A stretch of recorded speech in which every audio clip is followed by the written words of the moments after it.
China's latest AI breakthrough has leapfrogged the world. I think we should take the development out of China very, very seriously. A game-changing move that does not come from OpenAI, Google, or Meta. There is a new model that has all of the valley buzzing.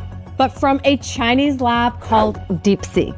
It's opened a lot of eyes of what is actually happening in AI in China. What took Google and OpenAI years and hundreds of millions of dollars to build, DeepSeek says took it just 2 months and less than $6 million. They have the best open source model, and all the American developers are building on that. I'm Deirdre Bosa with the Tech Check Take, China's AI breakthrough.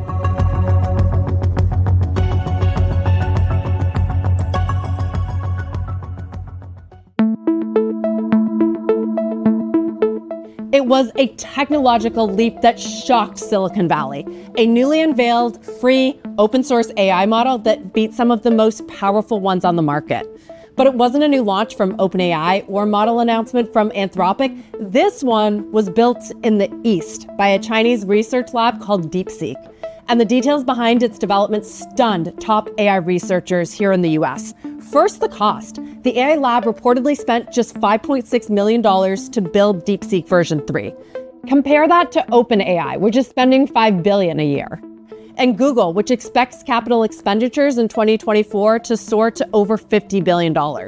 And then there's Microsoft that shelled out more than $13 billion just to invest in OpenAI. But even more stunning, how DeepSeek's scrappier model was able to outperform the lavishly funded American ones. To see the DeepSeek new model, it's super impressive in terms of both how they have really effectively done an open source model that does what is this inference time compute, and it's super compute efficient. It beat Meta's Llama, OpenAI's GPT-4o, and Anthropic's Claude Sonnet 3.5 on accuracy on wide-ranging tests, a subset of 500 math problems, an AI math evaluation, coding competitions, and a test of spotting and fixing bugs in code. Quickly following that up with a new reasoning model called R1, which just as easily outperformed OpenAI's cutting-edge O1 in some of those third-party tests. Today, we released Humanity's Last Exam, which is a new evaluation or benchmark of AI models that we produced by getting, math, physics, biology, chemistry professors to provide the hardest questions they could possibly imagine. DeepSeek, which is the leading Chinese AI lab, their model is actually the top performing, or roughly on par with the best American models. They accomplished all that despite the strict semiconductor restrictions that the US government has imposed on China, which has essentially shackled them out of computing power. Washington has drawn a hard line against China in the AI race, cutting the country off from receiving America's most powerful chips like NVIDIA's H100 GPUs. Those were once thought to be essential to building a competitive AI model, with startups and big tech firms alike scrambling to get their hands on any available. But DeepSeek turned that on its head, sidestepping the rules by using NVIDIA's less performant H800s to build the latest model and showing that the chip export controls were not the chokehold DC intended. They were able to take whatever hardware they were trained on, but use it way more efficiently. But just who's behind DeepSeek anyway? Despite its breakthrough, very, very little is known about its lab and its founder, Liang Wenfeng. According to Chinese media reports, DeepSeek was born out of a Chinese hedge fund called High Flyer Quant that manages about $8 billion in assets. The mission on its developer site, it reads simply, unravel the mystery of AGI with curiosity. Answer the essential question with long-termism. The leading American AI startups, meanwhile, OpenAI and Anthropic, they have detailed charters and constitutions that lay out their principles and their founding missions, lengthy sections on AI safety and responsibility. Despite several attempts to reach someone at DeepSeek, we never got a response. How did they actually assemble this talent? How did they assemble all the hardware? How did they assemble the data to do all this? We don't know. And it's never been publicized, and hopefully we can learn that. But the mystery brings into sharp relief just how urgent and complex the AI face-off against China has become. Because it's not just DeepSeek. Other more well-known Chinese AI models have carved out positions in the race with limited resources as well. Kai-Fu Lee, he's one of the leading AI researchers in China, formerly leading Google's operations there. Now his startup, 01.ai, it's attracting attention, becoming a unicorn just 8 months after founding and bringing in almost $14 million in revenue in 2024. The thing that shocks my friends in the Silicon Valley is not just our performance, but that we trained the model with only $3 million. And GPT-4 was trained by 80 to 100 million. Trained with just $3 million. Alibaba's QN, meanwhile, cut costs by as much as 85% on its large language models in a bid to attract more developers and signaling that the race is on.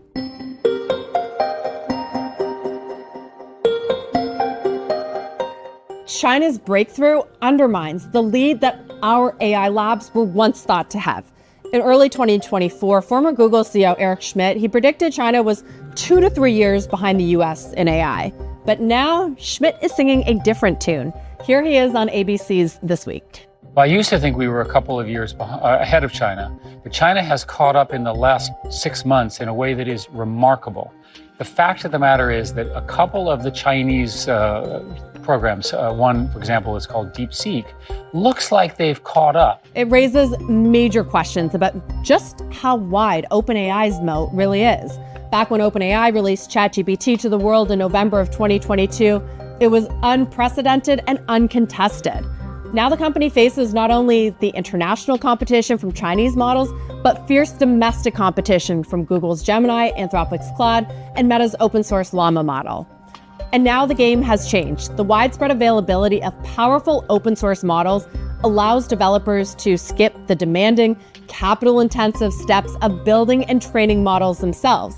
Now they can build on top of existing models, making it significantly easier to jump to the frontier, that is, the front of the race, with a smaller budget and a smaller team. In the last 2 weeks, AI research teams have really opened their eyes and have become way more ambitious on what's possible with a lot less capital.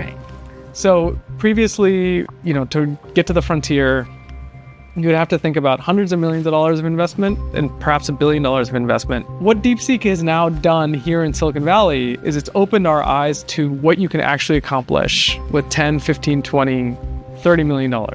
It also means any company like OpenAI that claims the frontier today could lose it tomorrow. That's how DeepSeek was able to catch up so quickly.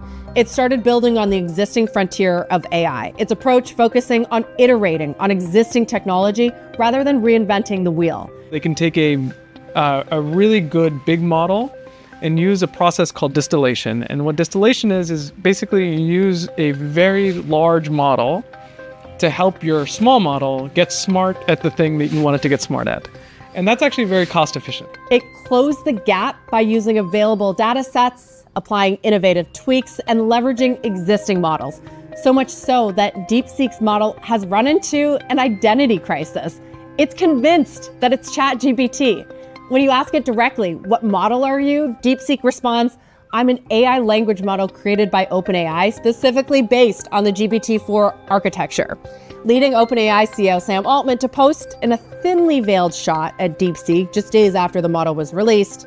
It's relatively easy to copy something that you know works. It's extremely hard to do something new, risky, and difficult when you don't know if it will work.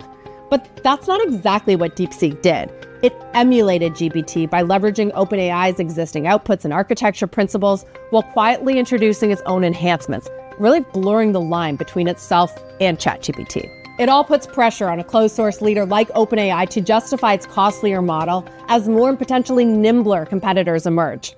Everybody copies everybody in this field. You can say Google did the transformer first. It's not OpenAI, and OpenAI just copied it. Google built the first large language models. They didn't productize it, but OpenAI did it in a productized way.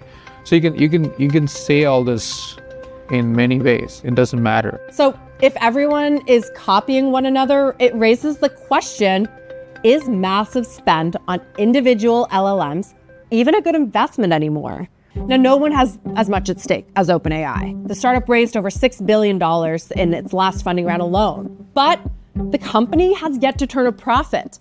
And with its core business centered on building the models, it's much more exposed than companies like Google and Amazon, who have cloud and ad businesses bankrolling their spend. For OpenAI, reasoning will be key. A model that thinks before it generates a response, going beyond pattern recognition to analyze, draw logical conclusions, and solve really complex problems.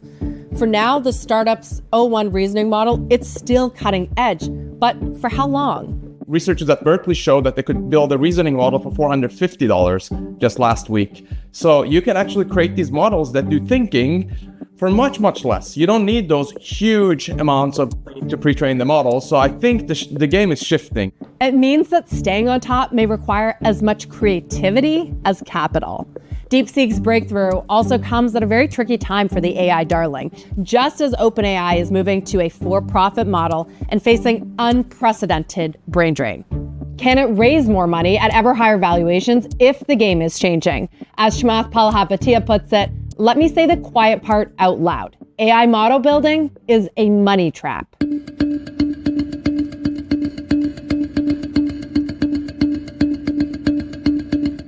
Those chip restrictions from the US government, they were intended to slow down the race, to keep American tech on American ground, to stay ahead in the race. What we want to do is we want to keep it in this country. China is a competitor and others are competitors. So instead, the restrictions might have been just what China needed. Necessity is the mother of invention. Because they had to go figure out workarounds, they actually ended up building something a lot more efficient. It's really remarkable the amount of progress they've made with as little capital as it's taken them to make that progress. It drove them to get creative, with huge implications. DeepSeek is an open source model, meaning that developers have full access and they can customize its weights or fine-tune it to their liking. It's known that once open source is caught up or improved over closed source software, all developers migrate to that. But key is that it's also inexpensive. The lower the cost, the more attractive it is for developers to adopt. The bottom line is our inference cost is 10 cents per million tokens. And that's 1/30th of what the typical comparable model charges. And where's it going? The 10 cents would lead to building apps for much lower cost. So if you wanted to build a U.com or Perplexity or some other app, you can either pay OpenAI $4.40 per million tokens, or if you have our model, it costs you just 10 cents. It could mean that the prevailing model in global AI may be open source. As organizations and nations come around to the idea that collaboration and decentralization, those things can drive innovation faster and more efficiently than proprietary closed ecosystems. A cheaper, more efficient, widely adopted open source model from China, that could lead to a major shift in dynamics. That's more dangerous because then they get to own the mind share, the ecosystem. In other words, the adoption of a Chinese open source model at scale, that could undermine US leadership while embedding China more deeply into the fabric of global tech infrastructure. There's always like a point where open source can stop being open source too, right? So the licenses are very favorable today, but if could close it. Exactly, if over time they can always change the license. So it's important that we actually have people here in America building, and that's why Meta is so important. Another consequence of China's AI breakthrough is giving its Communist Party control of the narrative. AI models built in China, they're forced to adhere to a certain set of rules set by the state. They must embody core socialist values. Studies have shown that models created by Tencent and Alibaba, they will censor historical events like Tiananmen Square, deny human rights abuse, and filter criticism of Chinese political leaders. That contest is about whether we're going to have democratic AI informed by democratic values built to serve democratic purposes, or we're going to end up with autocratic AI. If developers really begin to adopt these models en masse because they're more efficient, that could have a serious ripple effect, trickle down to even consumer-facing AI applications, and influence how trustworthy those AI-generated responses from chatbots really are. And there's really only two countries right now in the world that can build this at scale, and that is the US and China. And so, the consequences, the stakes in and around this are just enormous. Enormous stakes, enormous consequences, and hanging in the balance, America's lead. For a topic so complex and new, we turn to an expert who's actually building in the space, and model agnostic. Perplexity co-founder and CEO Arvind Srinivas, who you heard from throughout our piece, he sat down with me for more than 30 minutes to discuss DeepSeek and its implications, as well as Perplexity's roadmap.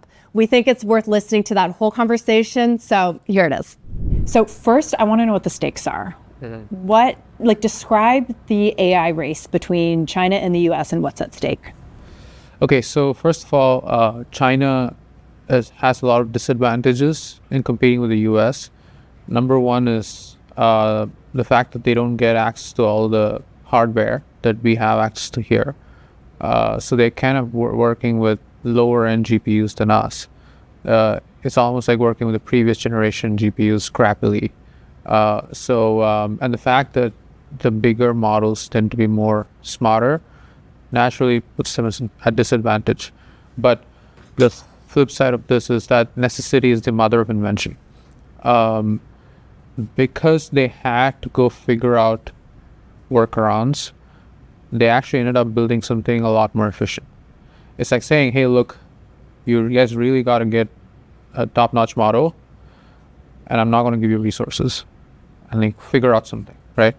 Unless it's mathematically possible to prove that it's impossible to do so, you can always try to come up with something more efficient.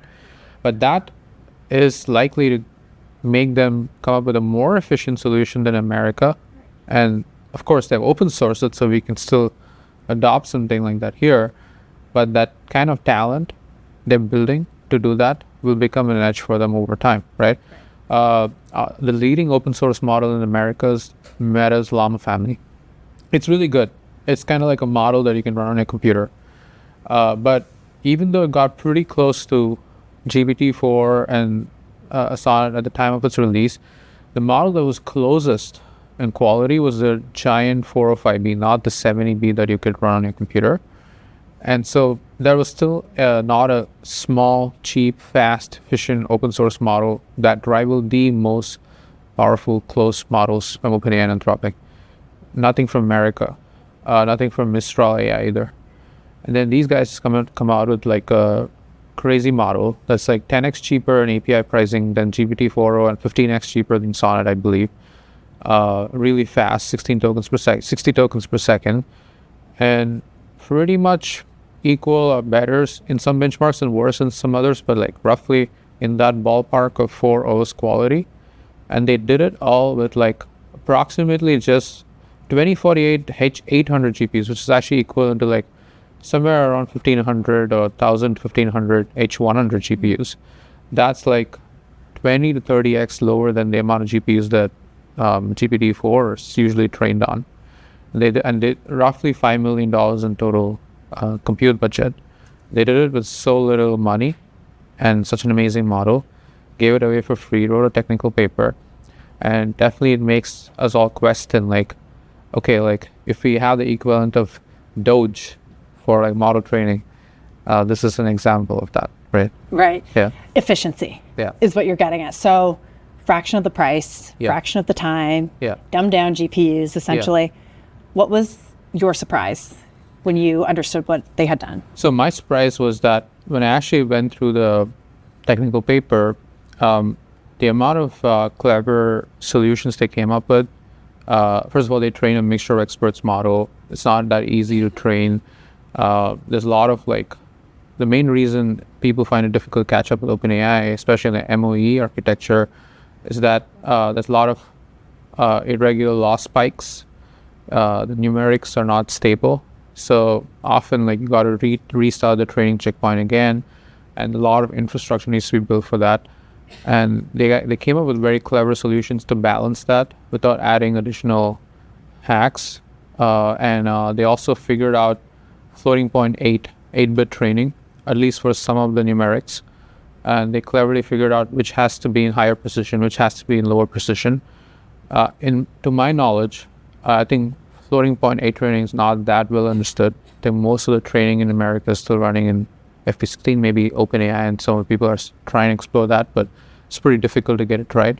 So because necessity is a mother of invention, because they don't have that much memory, that many GPUs, they figured out a lot of numerical stability stuff that makes their training work, and they claimed in the paper that for majority of the training was stable, which means what? They can always rerun those training runs again, and on more data or better data, and then it only trained for 60 days.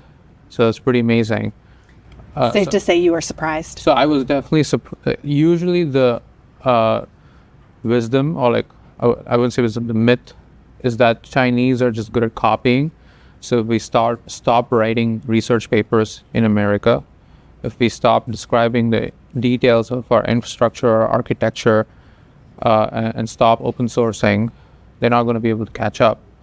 But the reality is some of the details in DeepSeek v3 are so good that I wouldn't be surprised if Meta took a look at it and incorporated some of that in Tried to Llama copy 4. them. Right? I wouldn't necessarily say copy. It's all like, sharing science, engineering.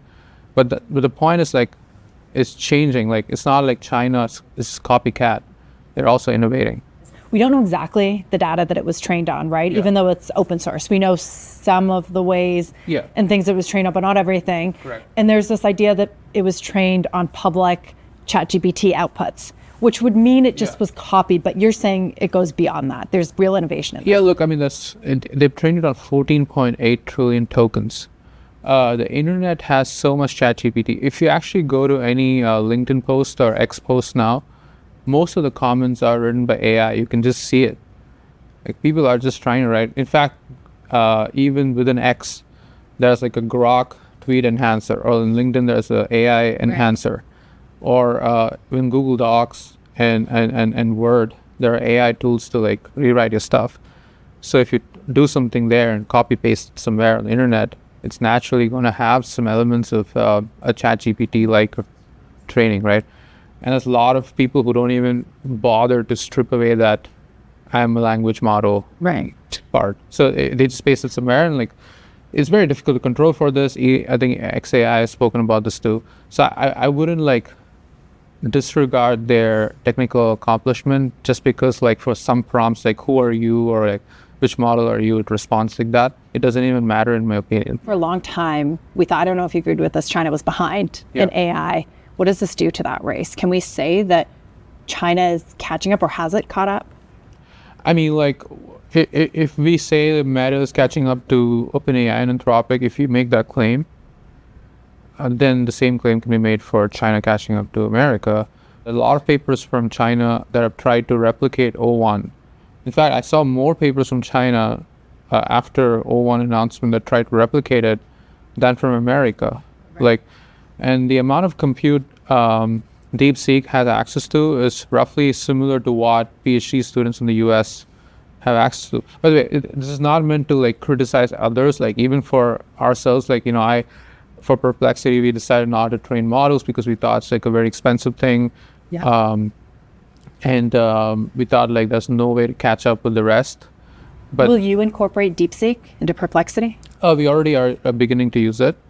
I think they have an API, and we're also, they have open source of it, so we can host it ourselves too. And it's good to like try to start using that, because it actually allows us to do a lot of the things at lower cost.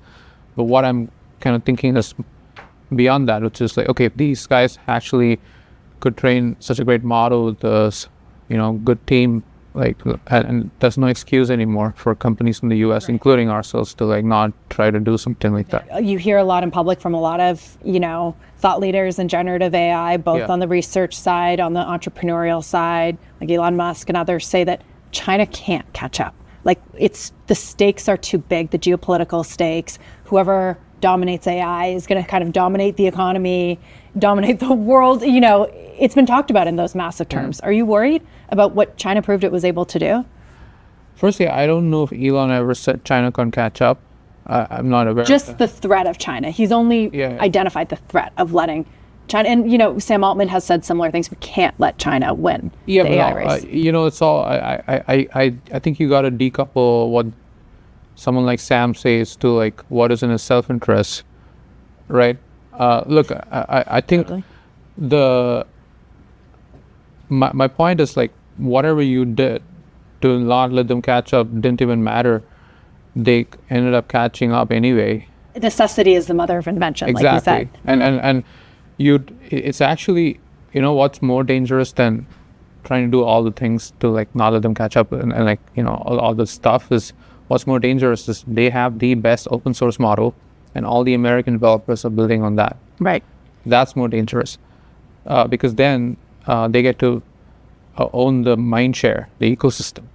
If the entire American AI ecosystem, look, in general, it's known that once open source is caught up or improved over closed source software, all developers migrate to that. It's historically known, right? When Llama was being built and becoming more widely used, there was this question, should we trust Zuckerberg? But now the question is, should we trust China? That's a very You should trust different... open source. That's the, like, it's not about who, is it Zuckerberg or is it... Does it matter then if it's Chinese, if it's open source? Look, it doesn't matter in the sense that you still have full control. It's you run it as your own set of weights on your own computer. You are in charge of the model, but it's not a great look for our own like talent to rely on software built by others. Even if it's open source, there's always like a point where open source can stop being open source too, right? So the licenses are very favorable today, but you could close it. Exactly. If over time, they can always change the license. So it's important that we actually have people here in America building, and that's why Meta is so important. Like I still think Meta will build a better model than DeepSeek v3 and open source it, and what they'll call it Llama 4 or 3 point something, doesn't matter. But I think what is more key is that we don't try to focus all our energy on banning them and stopping them, instead just try to outcompete and win them. Like that's just the American way of doing things. Just be better. And it feels like there's, we hear a lot more about these Chinese companies who are developing in a similar way, a lot more efficiently, a lot more cost effectively, right? Yeah. Again, look, it's hard to fake scarcity, right? If you raise 10 billion and you're decided to spend 80% of it on a compute cluster, it's hard for you to come up with the exact same solution that someone with 5 million would do. And there's no need to sort of berate those who are putting more money on. They're trying to do it as fast as they can. When we say open source, there's so many different versions. Some people criticize Meta for not publishing everything. And even DeepSeek itself isn't totally transparent. Sure. Yeah, you can go to the limits of open source and say, I should exactly be able to replicate your training run. But first of all, how many people even have the resources to do that? And compare, I think the amount of detail they've shared in the technical report, actually Meta did that too, by the way. Meta's Llama 3.3 technical report is incredibly detailed and very great for science. So the amount of details these people are sharing is already a lot more than what the other companies are doing right now. When you think about how much it costs DeepSeek to do this, less than $6 million, think about what OpenAI has spent to develop GPT models. What does that mean for the closed source model, ecosystem trajectory, momentum? What does it mean for OpenAI? I mean, it's very clear that we'll have an open source version of 4.0 or even better than that and much cheaper than that, open source, completely this year. Made by OpenAI? Probably not. Most likely not. And I don't think they care if it's not made by them. I think they've already moved to a new paradigm called the O1 family of models. Look there, I can't, Ilya Sutskever came and said, pre-training is at a wall, right? So, I mean, he didn't exactly use the word, but he clearly said the age of pre-training is over. Many people have said that. Right? So, that doesn't mean scaling has hit a wall. I think we're scaling on different dimensions now. The amount of time model spends thinking at test time, reinforcement learning, trying to make the model, okay, if it doesn't know what to do for a new prompt, it'll go and reason and collect data and interact with the world, use a bunch of tools. I think that's where things are headed. And I feel like OpenAI is more focused on that right now. Yeah. Instead of just the bigger, better model, correct, reasoning capacities. But didn't you say that DeepSeek is likely to turn their attention to reasoning? 100%. I think they will. And that's why I'm pretty excited about what they'll produce next. I guess then my question is sort of, what's OpenAI's moat now? Well, I still think that no one else has produced a system similar to the O1 yet exactly. I know that like there's debates about whether O1's actually worth it. On maybe a few prompts it's really better, but like most of the times it's not producing any differentiated output from Sonnet. But at least the results they showed in O3 where they had like competitive coding performance and almost like an AI software engineer level. Isn't it just a matter of time though before the internet is filled with reasoning data that DeepSeek? Again, it's possible. Nobody knows yet. So until it's done, it's still uncertain, right? Right. So maybe that uncertainty is their mode, that like no one else has the same reasoning capability yet. But by end of this year, will there be multiple players even in the reasoning arena? I absolutely think so. So are we seeing the commoditization of large language models? I think we'll see a similar trajectory, just like how in pre-training and like post-training that sort of system 4.0 getting commoditized, where this year will be a lot more commoditization there.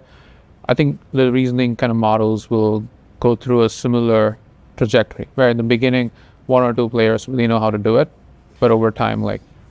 And who knows, right? Because OpenAI could make another advancement to focus on. But right now, reasoning is their mode. But by the way, if advancements keep happening again and again and again, like I think the meaning of the word advancement also loses some of its value, right? Totally. Even now, it's very difficult, right? Because there's pre-training advancements. Yeah. And then we've moved into a different phase. Yeah. So what is guaranteed to happen is whatever models exist today, that level of reasoning, that level of multimodal capability in like 5 to 10x cheaper models, open source, all that's going to happen. It's just a matter of time.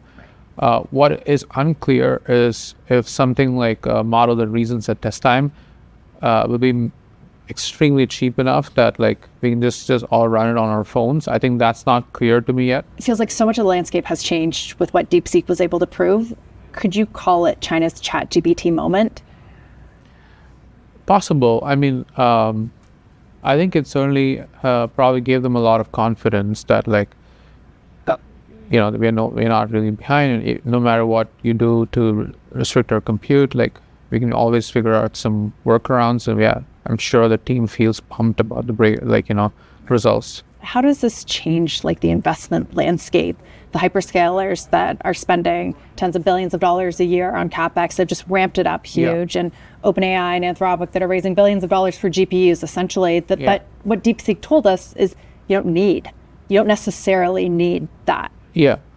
I mean, look, I think it's very clear that they're going to go even harder on reasoning because they understand that like whatever they were building in the previous 2 years is getting extremely cheap, that it doesn't make sense to go justify raising that amount of capital. Is the spending proposition the same? Do they need the same amount of high-end GPUs, or can you reason using the lower-end ones that DeepSeek has used? Again, it's hard to say no until proven it's not. But I guess like in the spirit of moving fast, you would want to use the high-end chips, and you would want to like move faster than your competitors. I think like the best talent still wants to work in the team that made it happen first. There's always some glory to like who did this actually, like who's the real pioneer versus who's the fast follow, right? That was like kind of like Sam Altman's tweet, kind of veiled response to what DeepSeek has been able to. He kind of implied that they just copied and anyone can copy, right? Yeah, but then you can always say that like everybody copies everybody in this field. You can say Google did the transformer first. It's not OpenAI, and OpenAI just copied it. Google built the first large language models. They didn't productize it, but OpenAI did it in a productized way. So you can say all this in many ways. It doesn't matter. I remember asking you, being like, why don't you want to build the model? Yeah, I know. That's the glory. And a year later, just 1 year later, you look very, very smart to not engage in that extremely expensive race that has become so competitive. And you kind of have this lead now in what everyone wants to see now, which is like real world applications, killer applications of generative AI. Talk a little bit about like that decision and how that's sort of guided you and where you see Perplexity going from here. Look, 1 year ago, I don't even think we had something like, this is what, like 2024 beginning, right? I feel like we didn't even have something like Sonnet 3.5. Right. We had GPT-4, I believe, and it was kind of nobody else was able to catch up to it. Yeah. But there was no multimodal, nothing. And my sense was like, okay, if people with way more resources and way more talent cannot catch up, it's pretty difficult to play that game. So let's play a different game. Anyway, people want to use these models, and there's one use case of asking questions and getting accurate answers with sources, with real-time information, accurate information. There's still a lot of work there to do outside the model, and making sure the product works reliably, keep scaling it up to usage, keep building custom UIs. There's just a lot of work to do, and we would focus on that. And we would benefit from all the tailwinds of models getting better and better. That's essentially what happened. In fact, I would say Sonnet 3.5 made our product so good in the sense that if you use Sonnet 3.5 as the model choice within Perplexity, it's very difficult to find a hallucination. I'm not saying it's impossible, but it dramatically reduced the rate of hallucinations, which meant the problem of question answering, asking a question, getting an answer, doing a fact checks, research, going and asking anything out there, because almost all the information is on the web, was such a big unlock. And that helped us grow 10x over the course of the year in terms of usage. And you've made huge strides in terms of users. And, we hear on CNBC a lot, like big investors who are huge fans. Yeah. Jensen Huang himself, right? Yeah, he mentioned it in his keynote the other night. He's a pretty regular user, actually. He's not just saying it. He's actually a pretty regular user. So a year ago, we weren't even talking about monetization because you guys were just so new and you wanted to, get yourselves out there and build some scale. But now you are looking at things like that, increasingly an ad model, right? Yeah, we're experimenting with it. I know like there's some controversy on like why should we do ads, whether you can have a truthful answer engine despite having ads. And in my opinion, we've been pretty proactively thoughtful about it, where we said, okay, as long as the answer is always accurate, unbiased, and not corrupted by someone's like advertising budget, only you get to see some sponsored questions, and even the answers to those sponsored questions are not influenced by them. And questions are also like, not picked in a way where it's manipulative. Sure, there's some things that the advertiser also wants, which is they want you to know about their brand, and they want you to know the best parts of their brand. Just like how you go and if you're introducing yourself to someone, you want them to see the best parts of you, right? So that's all there. But you still don't have to click on a sponsored question. You can ignore it. And we are only charging them CPM right now. So we ourselves are not even incentivized to make you click yet. So I think considering all this, we're actually trying to get it right long term. Instead of going the Google way of forcing you to click on links. I remember when people were talking about the commoditization of models a year ago, and you thought, oh, it was controversial, but now it's not controversial. It's kind of like that's happening. Yeah. And you keeping your eye on that is smart. By the way, we benefit a lot from model commoditization, except we also need to figure out something to offer to the paid users, like a more sophisticated research agent that can do like multi-step reasoning, go and like do like 15 minutes worth of searching and give you like a analysis, an analyst type of answer. All that's going to come, all that's going to stay in the product. Nothing changes there. But there's a ton of questions every free user asks day-to-day basis that needs to be quick, fast answers. Like it shouldn't be slow. And all that will be free, whether you like it or not. It has to be free. That's what people are used to. And that means like figuring out a way to make that free traffic also monetizable. So you're not trying to change user habits, but it's interesting because you are kind of trying to teach new habits to advertisers. They can't have everything that they have in a Google 10 blue links search. What's the response been from them so far? Are they willing to accept some of the trade-offs?